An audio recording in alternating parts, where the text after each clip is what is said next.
sabi ko nga sa inyo langit na mismo ang gumawa ng paraan para malaman natin na itong flood control system na to ay isang form ng corruption. Mantakin mo umulan, bumagyo, meron tayong 1.4 billion na ginagastos para sa flood control system. Kasama na dyan yung mga dredging, kasama na dyan yung mga pagtanggal sa bara, sa mga imbornal natin. Pero ang sinasabi nila, everyday, 1.4 billion ang ginagastos ng pamahalaan galing sa buwis natin para sa flood control. Magandang gabi sa'yo. Nakakaloka, bakit nga binangga ng barko? O nga, sobrang lupit ng barko, ha? Yung ating flood control system na magkano din yun, ha? That's 1.4 billion a day. Okay? Again, mga bossing, 1.4 billion a day. Yung yung flood control system project na yan. Grabe yun. Kay Inday Sara, masyado silang Kaya lang, nadidistract ako sa tunog.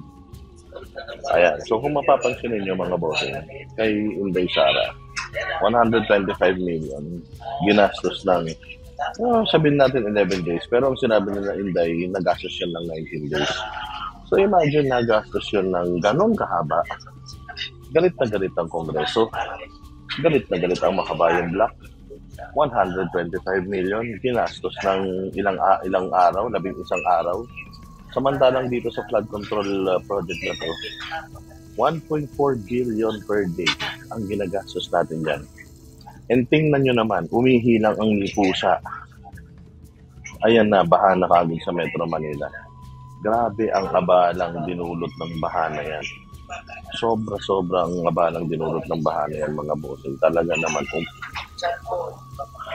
talagang nakita natin yung sitwasyon ng Metro Manila during that day.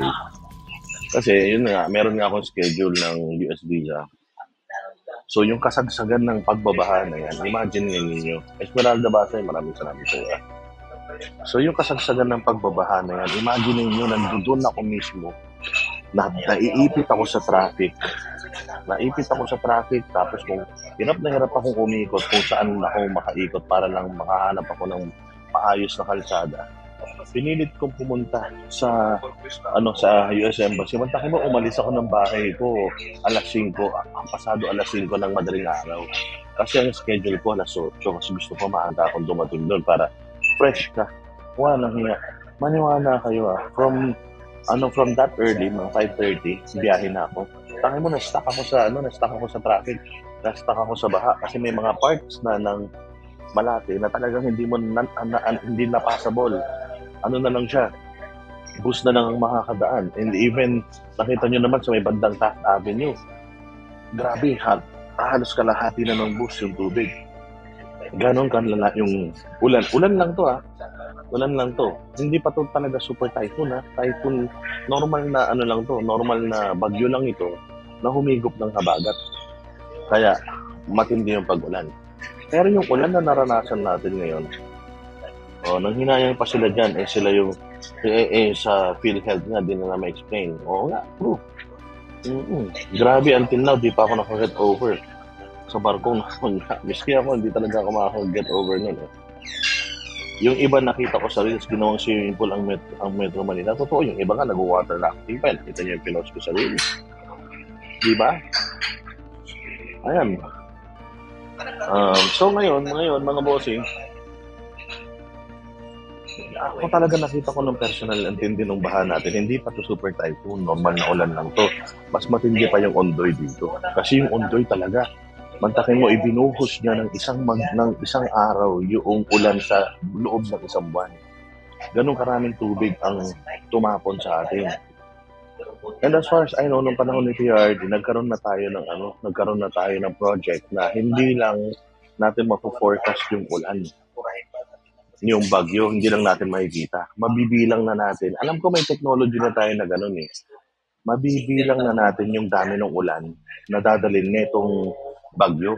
Hindi lang siya basta malalaman mo kung saan yung bagyo, malalaman mo kung gaano kalakas. O meron na tayong technology na malalaman mo na yung dami ng tubig na ibubuhos ng ulan na dulot ng bagyo. Imagine ha, meron tayong 1.4 billion na budget araw-araw. Sa loob ng isang taon, ang budget natin, according to Ping Lacson, ang budget natin sa flood control ay 1.4 billion per day. Silip kayo ng silip sa 125 million ni Inday Sara.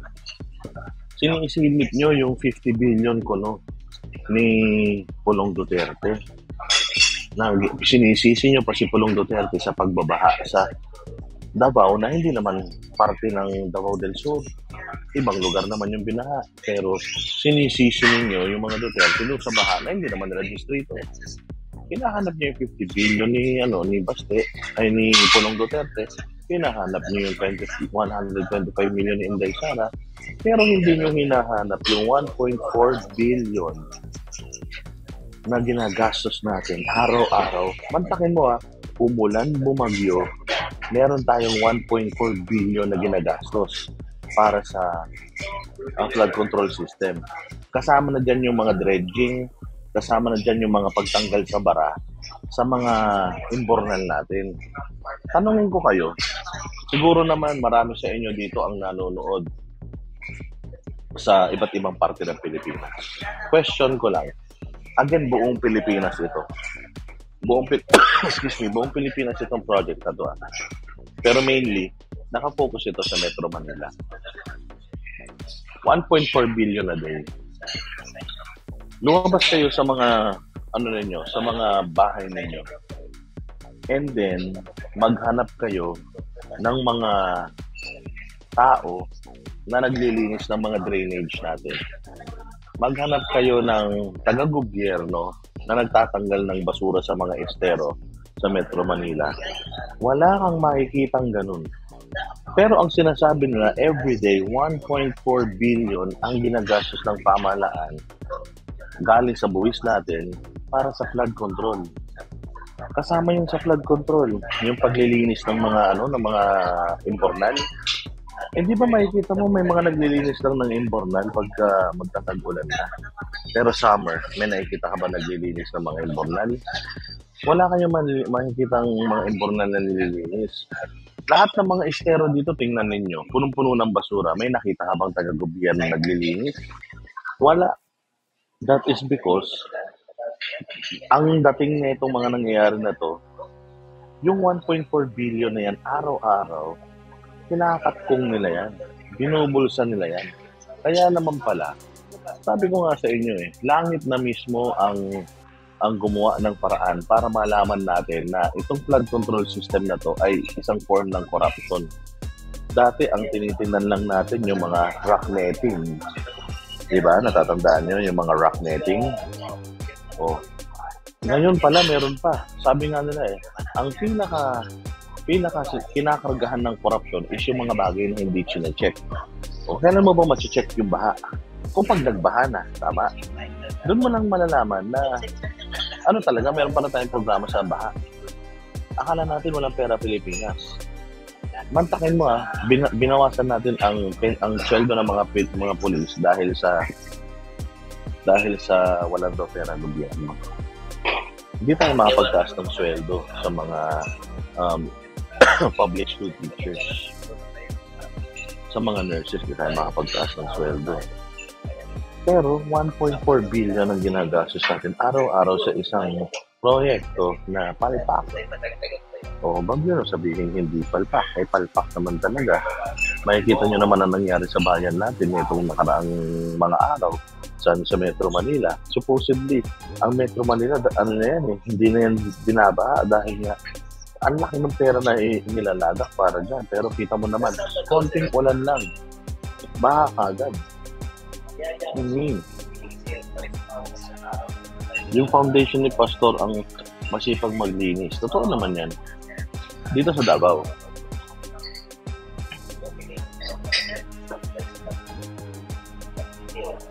Ito pa masaklap ha. Meron na nga 1.4 billion per day 360 billion per year. Umulan lang, nagbaha lang, mangungutang na naman tayo sa World Bank ng $500 million. That's how many billions na naman. Di ba? Meron kang budget araw-araw para sa flood control projects.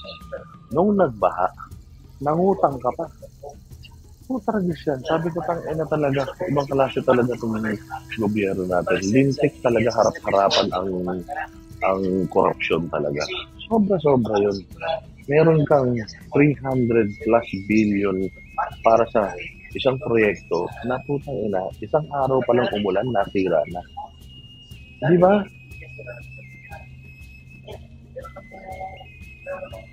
Sobra-sobra talaga yun, mga boss. Nasuutang pa tayo ng 500 million dahil daw sa pagbabaha na to. Anak mo yung pinapay, hindi pa sapat. Yung kapalpakan nila, yung pag-malverse nila ng pera, kukuha pa sila mga bossing ng additional na utang. Hindi na nga tayo makapagbayad ng utang. Nangungutang pa sila ulit para ibaon tayo mga Pilipino sa utang. Kaya sobrang kawawa talaga tayo. Mahanap na ba ang barko na bumangga? Ayun na nga eh. Nung una, ang sinasabi, binangga ng barko. Pangalawa, ang sinasabi, dahil sa basura. Dalawa yan eh. Dalawa yan na ipinagyabang yan noong SONA niya. Una, flood control system, 5,500. Tapos ngayon naman, basura na ipinagyabang din nila. Tonetong basura daw ang nakolekta nila. Sabi ko nga, niloloko talaga tayo ng mga ito. Ano mo, sometimes, nakakadismaya na din. Nabanat ka ng banat sa gobyerno, pero kita mo yung gobyerno, parang sobrang manhid na at talaga sigurong anesthesia na ang mga bitamina. Maniwala ka sa hindi, wala na silang hiya talaga. As in, hindi na sila nahihiya sa ginagawa nila. Kahit nga yung mga alibay nila, palpak na. Palpak na yung mga alibay, mga bossing, pero may naniniwala pa rin. Ang dami pa rin mga tanga-tanga na naniniwala dito sa mga hinayupak na mga ito. Yung pa.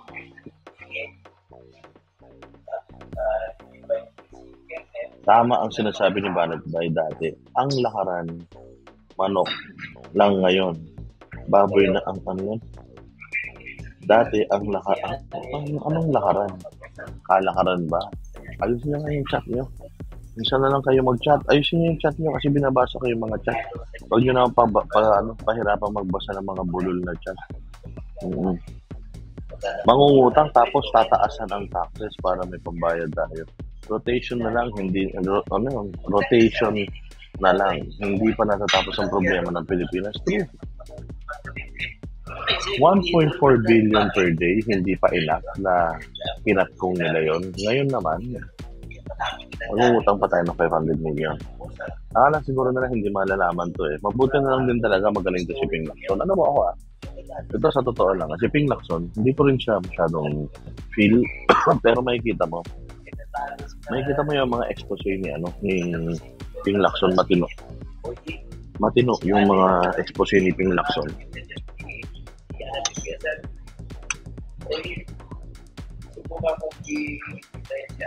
Tama si Tatay Digong sa simula. True.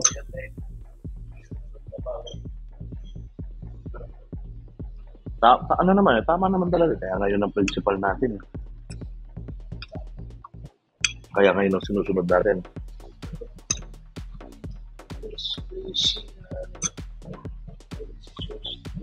Anong update sa bilang ng namatay? Hindi lang nila sinasabi. Hindi na nilalabas yung totoong figure.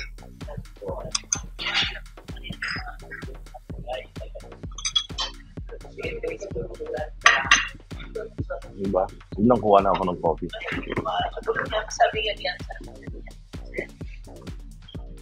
Kuha na ako ng kape para masaya ang buhay natin.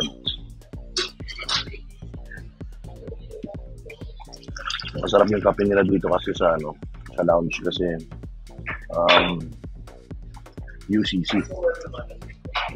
Isa yan sa mga mga masasarap na mga kape dito sa ating UCC. Meron sila diyang Alamig Coffee. No, yung Alamig Coffee yan yung pusa na kinakain niya yung mga coffee bean, tapos ipa-process nung kanyang tiyan, and then pag dinumi niya, buo pa rin yung mga coffee grains. So dahil buo pa yung coffee grains, pwede mo pang iluto, pwede mong tawag dyan, i-grill ba tawag doon? Pwede mo siyang i-roast pala. Oo, pwede mo siyang i-roast para gawing kape.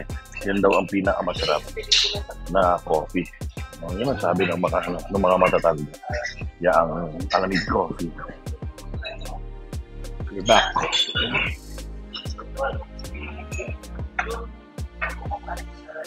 Nagpatotoo si Lacson kung paano ang lakaran sa loob. Okay.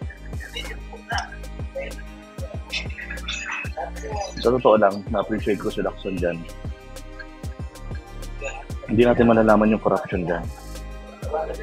Kaya nga sana, itong mga senador, kung gaano sila kabilis mag-react sa mga issues na iba, sana mabilis din sila mag-react tungkol dito sa issue na ito ng baha. Pero ang daming mga senators, kahit na administration senators, ang daming mga administration senators, mga bossing na okay dito, na talagang parang gusto nilang na disgusted sila sa 1.4 billion per day, tapos konting ulan lang, bahala kagad sa Pilipinas. Kaya feeling ko mag-i-investigate sila dito, and if mag-i-investigate sila, hopefully may magawa silang trabaho, kasi baka mamaya mag-investigate sila, tapos makikita nila na yung mga kurakot, mga kaibigan din pala nila, tangay na yan, hihinto rin yung hayop na investigasyon na yan. Oo, maniwala kayo sa hindi. Pag nakita nila na kaibigan din nila yung mga magnanakaw, yung mga nakinabang doon sa proyekto, maniwala kayo, papatayin din nila yan.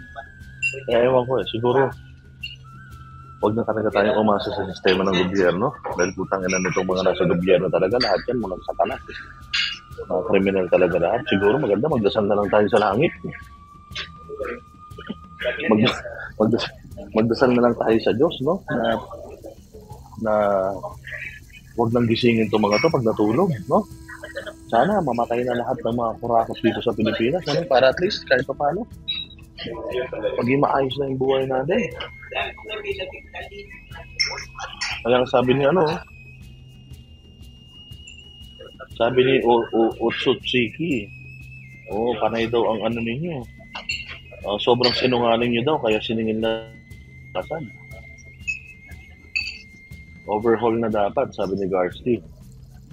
Talagang kailangan to mayroon ng divine intervention. Kasi kung makikita mo naman, langit na ang kumikilos para mapatunayan lang ng mga tarantado sila. Kaya sana, susunod na gumalaw ang langit, sana instead of bahain tayo, why not, yung bigla na pagising na ng ganyan, lahat ng pera nila sa bangko na wala, no? O kaya, kung pwede lang, sila na lang mismo yung mawala. Yung pagising na ng gano'n, nasa impyerno na sila. Yun yung pinakamagandang kasi aasa ka sa mga senador. Aasa ka sa mga congressman. Putang ina, sila ang mag-iimbestiga niyan. Kasapakat sila diyan. Kasama sila diyan. Di ba sinabi na nga ni PRD yan, na may mga congressman na may mga sarili mga construction firm. May sarili-sariling yung congressman, sila na din yung contractor. So yung mga proyekto ng gobyerno, kinakatkong nila. Kasi nilalagay din nila sa kanilang mga construction firm yung projects. Tapos ang masaklap nito, meron pang 40% na cut. So kung halimbawa meron 1 billion na proyekto, mantakin mo may 40%, 400 million mga boss. Sa 1 billion na proyekto ang kinakatkong ng mga animal na yan. Sino ba mga yan? Sino ba magkakandak ng investigation? Sila din naman. Congress magkakandak ng investigation. Putay na, sa Congress nagsisimula yung proyekto na yan. Senate magkakandak ng investigation. Hindi naman nila kaya papanagutin yung mga congressman na yan dahil co-equal body nila. Sabi sa'yo, lokohan portion lang yan. Walang mangyayari din dyan. Kaya mas maganda, taimtim kayong magdasal. Since kakampi naman natin ng Diyos, kakampi naman natin ng langit, pagdasal na natin na last night na nila ngayon, di ba? Masaya yun. Si Marcoleta. Si Marcoleta na gano'n na yan.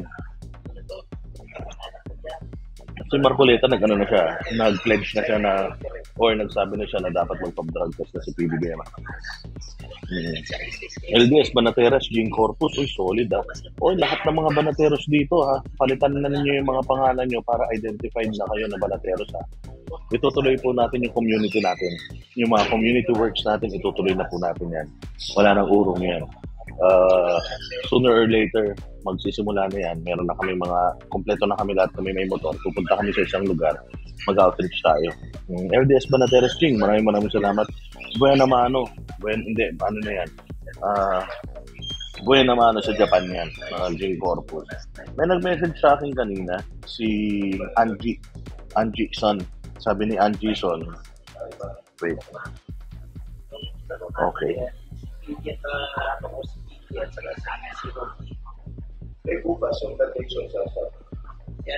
Ayun, meron tayong pwede ko na itong ngayon kasi mamaya meron akong i-play. Meron nag-message sa atin si Anderson. Meron daw siyang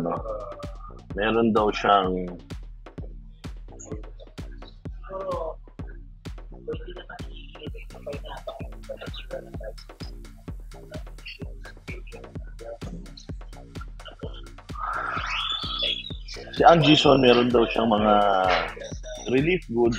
Message ako, ayan. Meron daw siya mga relief goods na nasa Paranaque na gusto niya padaanin sa atin para ibigay. Sabi ko, nandito pa kasi ako sa Davao. Minessage ko si Pebbles kasi ang alam ko si Pebbles yata nagbibigay ng mga plastic bag. Kaya tingnan ko kung magre-reply si Madam Pebbles sa akin.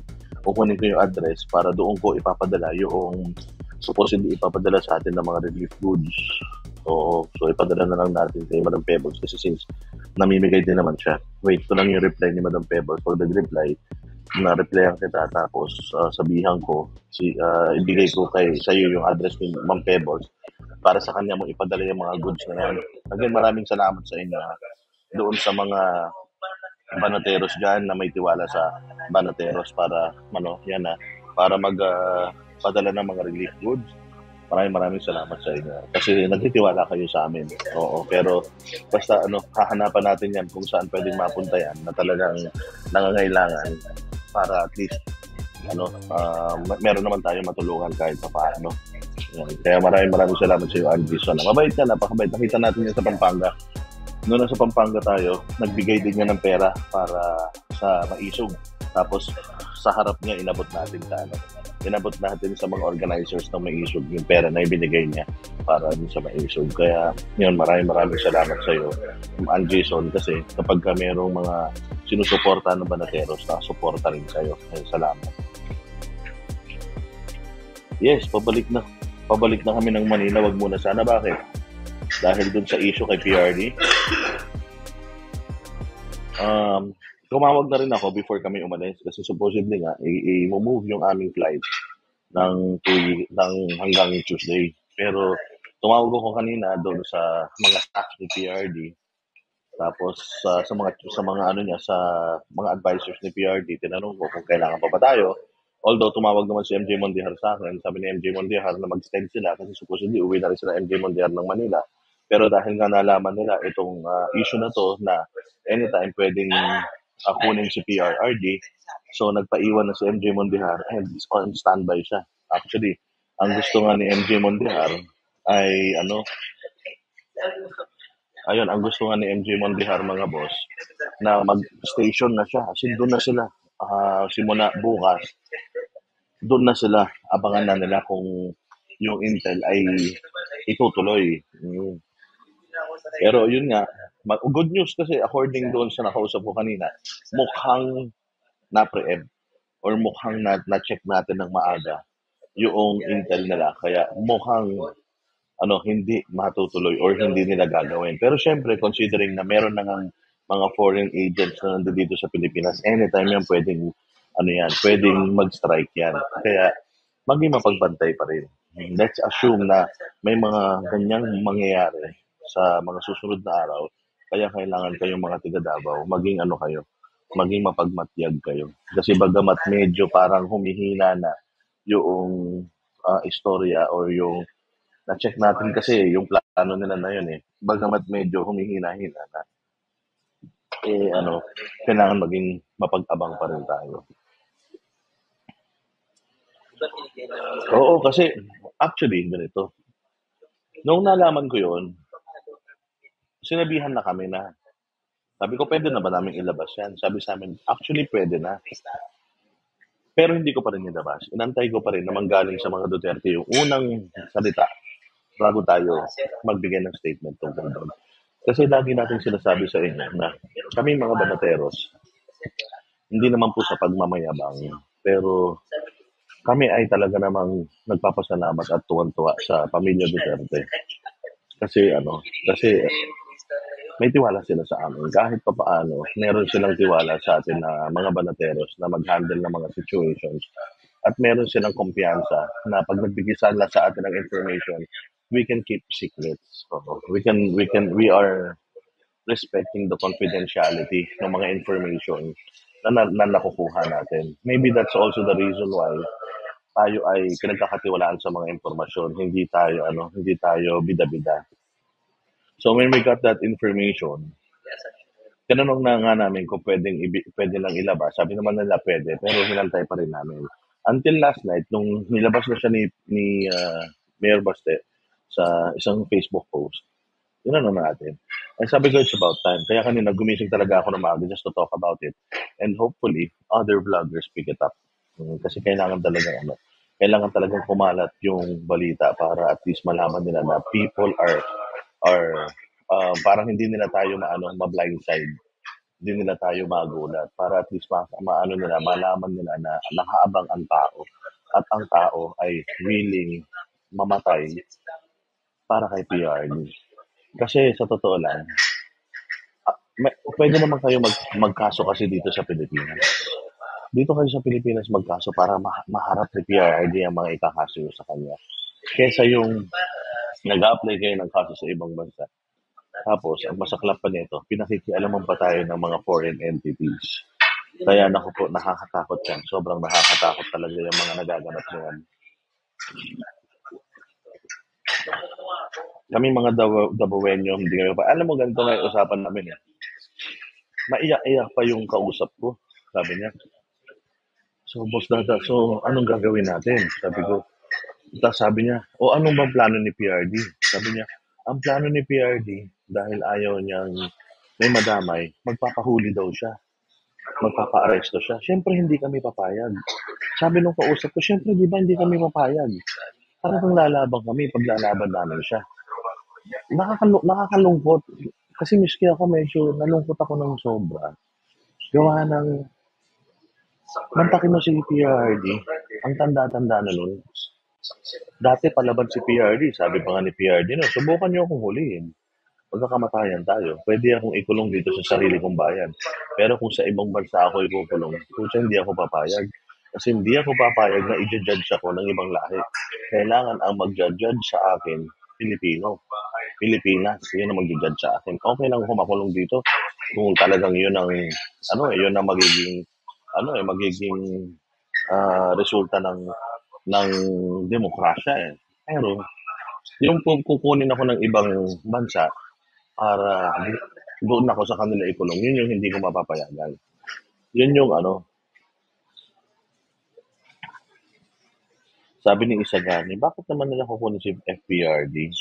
Matanda na yun. Tsaka wala naman siyang ginawa na masama sa bayan. Ginawa niya lahat. Ayun na nga, ang problema nga kasi nito, hindi naman yung Pilipinas ang interesado kay PRD. Ang interesado kasi kay PRD, yung mga nasagasaan niya. Kasi nung panahon talaga ni PRD, ang gutom, yung mga kriminal. Nung panahon ni PRD, ang gutom, yung mga magnanakaw, drug lord, gambling lord, smugglers, yan ang mga gutom. Ngayon, ang gutom mga tao na. Lagi niyong tatandaan yan, na kapagka ang mga nasa gobyerno ay kurakot, gutom ang mga tao. Pero kapagka ang mga nasa gobyerno ay maayos, ang gutom diyan yung mga kawatan. Maraming salamat sa iyo, Lorna Mauricio. God bless you. Mabuhay ka. At sana ay mas madami ka pang blessing na ma-receive sa iyong buhay. Mhm.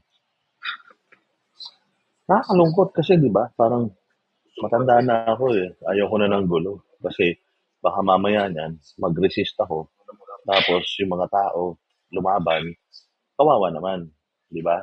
Kasi meron pang meron pang nag-ano daw sa kanya, nag ang bait din talaga ni PRD. Alam mo ba na meron siyang mga kakilala na sinasabi sa kanya na, "Oh, since ano ka naman administrator ka naman ng KOJC, ba't kaya hindi ka na lang dun muna manatili sa sa mga KOJC compound?" Alam mo ba, sabi niya, hindi pupuwede. Kasi 'pag dun ako nagtago, papaano kung lusubin nila ako, kunin nila ako? Siyempre, nasa loob ako ng compound ng KOJC. Yung mga taga KOJC palaban yan. So kung nandoon ako, syempre poprotektahan nila yung bahay nila. Nandoon ako sa loob ng bahay nila. So poprotektahan nila yung bahay nila. Alam naman natin na ang KOJC handang mamatay yan para sa kanilang tahanan.